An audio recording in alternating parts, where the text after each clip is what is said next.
पीछे जो है वो शिवलिंग के रूप में परमात्मा शिव का दर्शन किया। आगे फिर आपने चित्रों के द्वारा ईश्वरीय प्रदर्शनी का अवलोकन किया।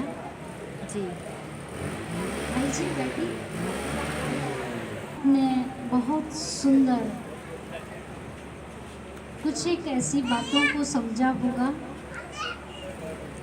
कि आप कौन हैं, आप एक आत्मा हैं और आप आत्मा परमात्मा की संतान हैं और आत्मा इस शरीर में भ्रकुटी के बीच निवास करती है और आत्मा एक ज्योति है और आप उस पिता परमात्मा की संतान हो जो परमात्मा महाज्योति है।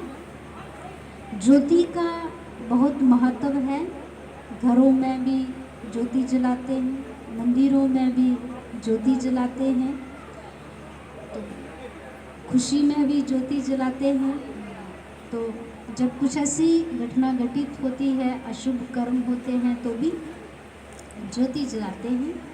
तो जन्म और मृत्यु का संबंध भी ज्योति से है। तो वास्तव में हम सभी एक ज्योति हैं। ज्योति माना आत्मा है और इस पूरे विश्व का, पूरे ब्रह्मांड का, सर्व आत्माओं का जो एक पिता है, सबका जो मालिक है, वो भी एक महाज्योति परमपिता परमात्मा शिव, जिनका यादगार शिवलिंग के रूप में सब जगह बना हुआ है। तो उस परमात्मा शिव की जो मैं आत्मा संतान हूँ, मुझे अभी समझ न होने के कारण मैं उसके साथ जुड़ नहीं सकती हूँ, लेकिन जैसे ही मुझे वो नॉलेज मिलती है तो उस आत्मा को जो परमात्मा के साथ कनेक्ट करते हैं तो उसको कहते हैं मेडिटेशन। समाधि, ध्यान, साधना, राजयोग, कम्युनिकेशन, ये सारे शब्द एक ही मेडिटेशन के हैं, जिसको हिंदी में कहते हैं योग। योग का मतलब क्या होता है कि दो चीज़ों का जुड़ाव होना, दो चीज़ों को जोड़ना। अब ये कौन सा योग है? तो ये आत्मा और परमात्मा, ये दोनों का जो मिलन है, इसको कहते हैं मेडिटेशन, इसको कहते हैं ध्यान, इसको कहते हैं समाधि, इसको कहते हैं साधना, इसको कहते हैं मेडिटेशन। ये कम्युनिकेशन है जो आत्मा और परमात्मा का है। और ये कैसे होता है? तो ये होता है हमारे मन के विचारों की शक्ति से। हमारे मन से ही हम आत्मा परमात्मा के साथ जुड़ सकते हैं। और जब आत्मा परमात्मा के साथ जुड़ती है, ध्यान साधना करती है विचारों की शक्ति से, तो हमारे जीवन के अंदर जितनी भी प्रकार की नेगेटिविटी है वो सारी खत्म हो जाती है। माइंड बिल्कुल रिलैक्स हो जाता है, लाइफ बिल्कुल पीसफुली हो जाती है और जन्म जन्मांतर के जो पाप के बोझ हैं वो सारे हल्के हो जाते हैं और आत्मा बिल्कुल लाइट हो जाती है। तो मन के विचारों से आत्मा को परमात्मा के साथ कैसे जोड़ना है? तो जैसे अभी आप यहाँ बैठे हो, तो यहाँ बैठे मैं अगर आपको कहूँ कि आप यहाँ से बाहर चले जाओ और बाहर जा कर के आप अपने घर चले जाओ, तो आप शरीर से चल कर के घर में जाएंगे तो आपको कुछ टाइम लगेगा, लेकिन मन से चले जाओ, चले गए, सभी घर पहुंच गए, घर देख रहे हो, बेडरूम, किचन, फ्रिज सब दिखाई दे रहा है। कितना टाइम लगा? 1 सेकंड से भी कम समय। और कहाँ चले गए? जो हमने संकल्प, विचार, थॉट दिया वो हमारे मन ने प्रैक्टिकल किया। कैसे किया?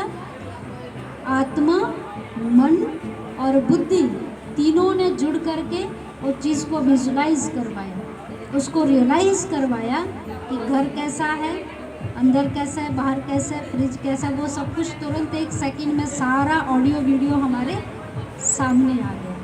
मन के विचारों की शक्ति से कितने कम समय में हम कहाँ से कहाँ चले जाते हैं।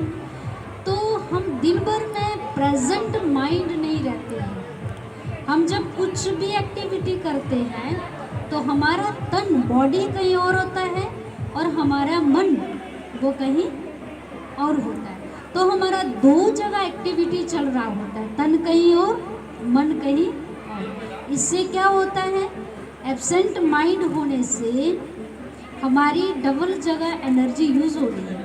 एक तो हमारी बॉडी की एनर्जी यूज़ हो रही है, जहाँ हम जो भी एक्टिविटी कर रहे हैं, खाना बना रहे हैं, सफाई कर रहे हैं, ऑफिस में बैठे, स्कूल कॉलेज जा रहे हैं, तो वो हमारी एनर्जी यूज़ हो रही है। दूसरा, हमारी सेकेंड एक्टिविटी जो है वो हमारा माइंड कर रहा है कि हम खाना बना रहे घर में और मन गया कहीं होटल में, बाज़ार में, पार्टी में, स्कूल में, शहर में, गांव में, पता नहीं कहाँ। अब वहाँ जा कर के मन काम कर रहा है और यहाँ तन काम कर रहा है। तो दो जगह एनर्जी यूज़ होने से क्या होता है कि हम कर्म जब करते हैं, एक्टिविटी जब करते हैं, तो थोड़ा सा काम करने के बाद हम बॉडी से क्या हो जाते हैं, थक जाते हैं, लूज़ हो जाते हैं, कहते हैं कि मेरे से ज़्यादा नहीं हो पाता। क्यों?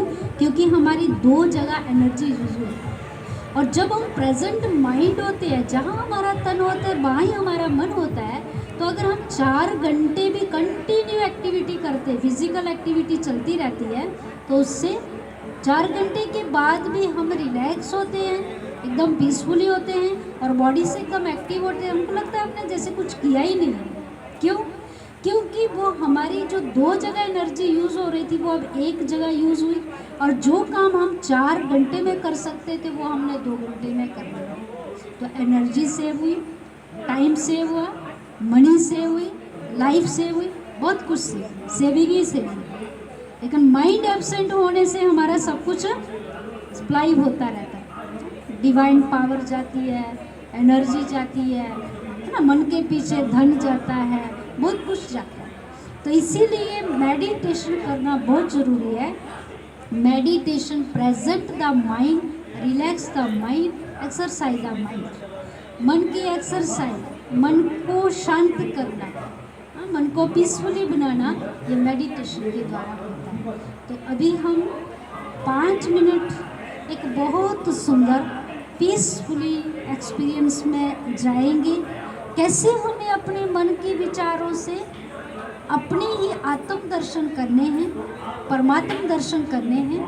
अभी हम इतनी लंबी यात्रा नहीं आपको करवा सकेंगे कि जो आप ईश्वर को भी अनुभव कर सको, लेकिन हाँ, अभी आप इस टाइम पर एक केवल 5 मिनट में आप सोल कॉन्शियस स्टेज में आ सकते हो, सेल्फ रियलाइज कर सकते हो, अर्थात आप आत्म अनुभूति कर सकते हो और आप अपनी बॉडी से डिटैच होकर के अपने आप को देख सकते हो। लेकिन इसके लिए आपका मन बिल्कुल रिलैक्स होना चाहिए, बॉडी भी आपकी एकदम रिलैक्स हो, और आप तन और मन से बिल्कुल एकाग्रचित होकर के बैठेंगे। ना आपके तन की हलचल होगी और ना आपके मन की हलचल होगी। आंख बंद करके एक्टिव होकर के बैठ जाइए।